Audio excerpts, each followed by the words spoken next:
बांग्लादेश में जो कुछ भी हुआ है उसको लेकर पड़ोसी देश के नाते चिंता होना, मैं इसको समझ सकता हूं।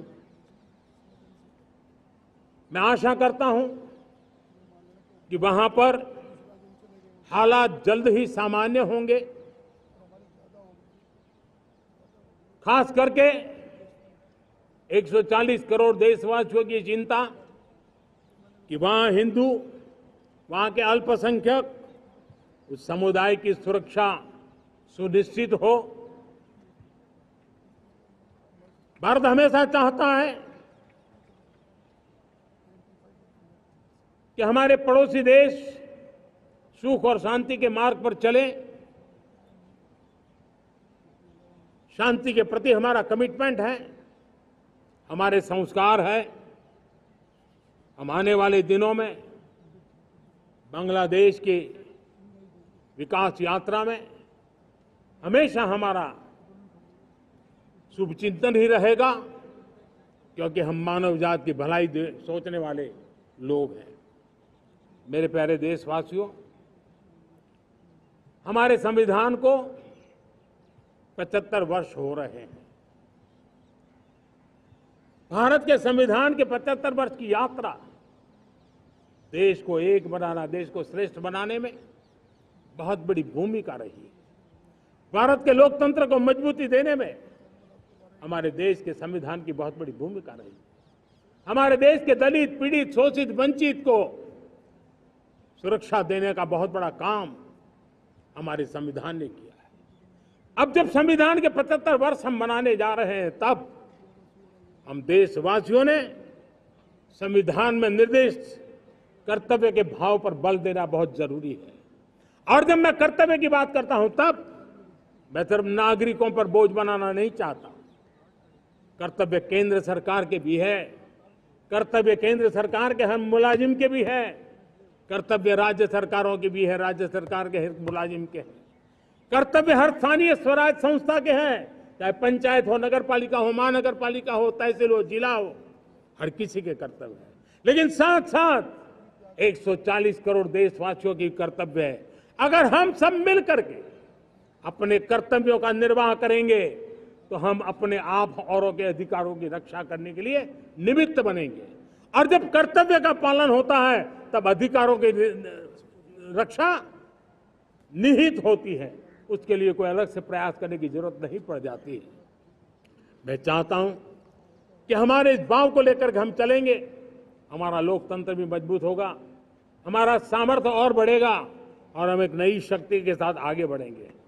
मेरे प्यारे देशवासियों, हमारे देश में सुप्रीम कोर्ट ने बार बार यूनिफॉर्म सिविल कोड को लेकर जो चर्चा की है, अनेक बार आदेश दिए हैं, क्योंकि देश का एक बहुत बड़ा वर्ग मानता है और उसमें सच्चाई भी है कि जिस सिविल कोड को हम लेकर के जी रहे हैं, वो सिविल कोड सचमुच में तो एक प्रकार का कम्युनल सिविल कोड है, भेदभाव करने वाला सिविल कोड है।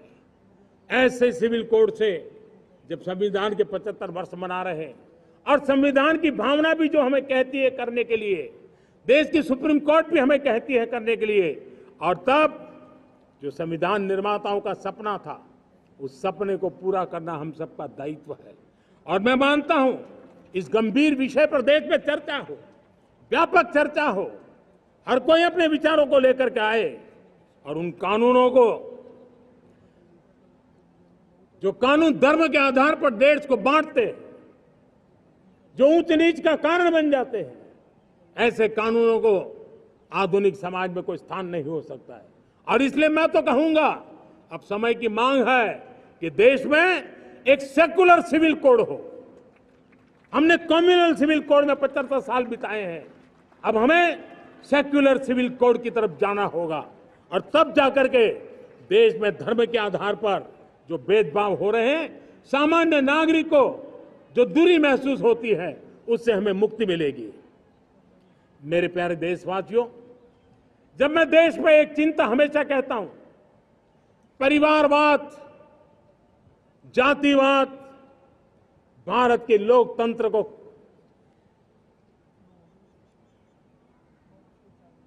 बहुत नुकसान कर रहा है।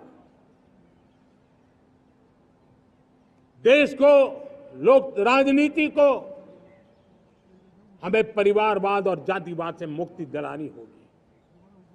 आज मैं देख रहा हूं मेरे सामने जो नौजवान है, उसमें लिखा हुआ है माय भारत। जिस संगठन का नाम है उसकी चर्चा लिखी है, यहां बहुत बढ़िया तरीके से लिखा हुआ है।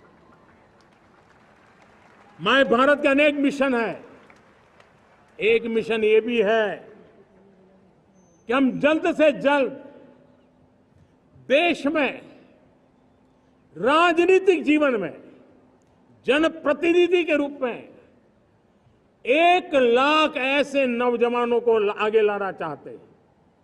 शुरुआत में 1 लाख नौजवानों को आगे लाना चाहते हैं जिनके परिवार में किसी का भी कोई राजनीतिक बैकग्राउंड न हो, जिसके माता पिता भाई बहन चाचा मामा मामी कभी भी राजनीति में नहीं रहे, किसी भी पीढ़ी में नहीं रहे, ऐसे होनहार नौजवानों को फ्रेश ब्लड 1 लाख, चाहे वो पंचायत में आए, चाहे नगर पालिका में आए, चाहे जिला परिषदों में आए, चाहे विधानसभा में आए, लोकसभा में आए, 1 लाख नए नौजवान, कोई भी प्रकार का पूर्व का राजनीतिक इतिहास उनके परिवार का ना हो, ऐसे फ्रेश लोग राजनीति में आए ताकि जातिवाद से मुक्ति मिले, परिवारवाद से मुक्ति मिले, लोकतंत्र को समृद्धि मिले। और जरूरी नहीं है कि एक दल में जाए, उनको जो पसंद हो उस दल में जाए, उस दल में जाकर के वो जनप्रतिनिधि बनकर के आगे आए।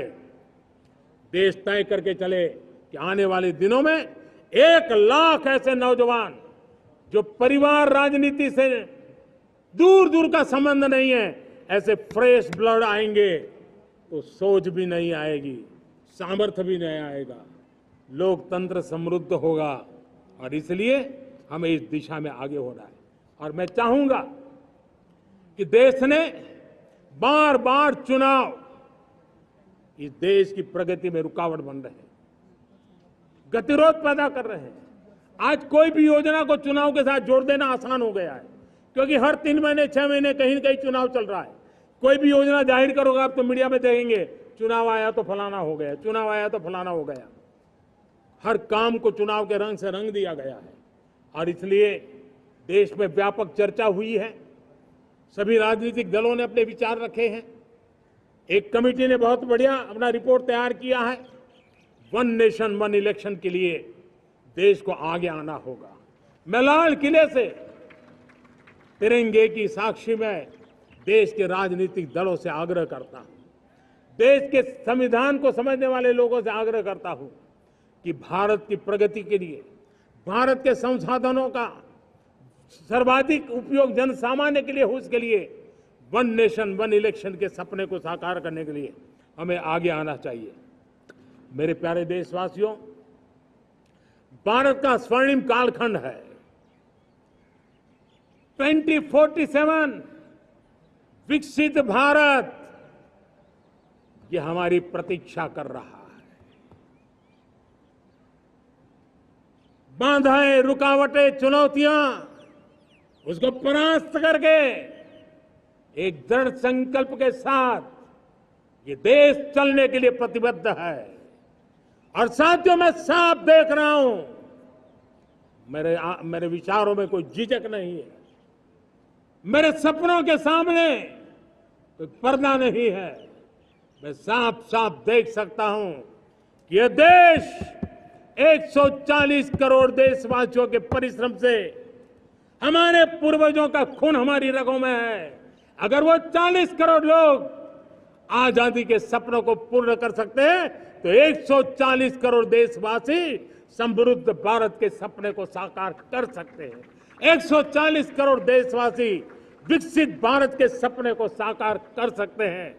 और मैंने पहले भी कहा था कि मेरे तीसरे टर्म में देश तीसरी इकोनॉमी तो बनेगा ही, लेकिन मैं 3 गुना काम करूंगा, 3 गुना तेज गति से काम करूंगा, 3 गुना व्यापकता से काम करूंगा, ताकि देश के लिए जो सपने हैं वो बहुत निकट में पूरे हो। मेरा हर पल देश के लिए है। मेरा हर क्षण देश के लिए है। मेरा कण कण सिर्फ और सिर्फ मां भारती के लिए है।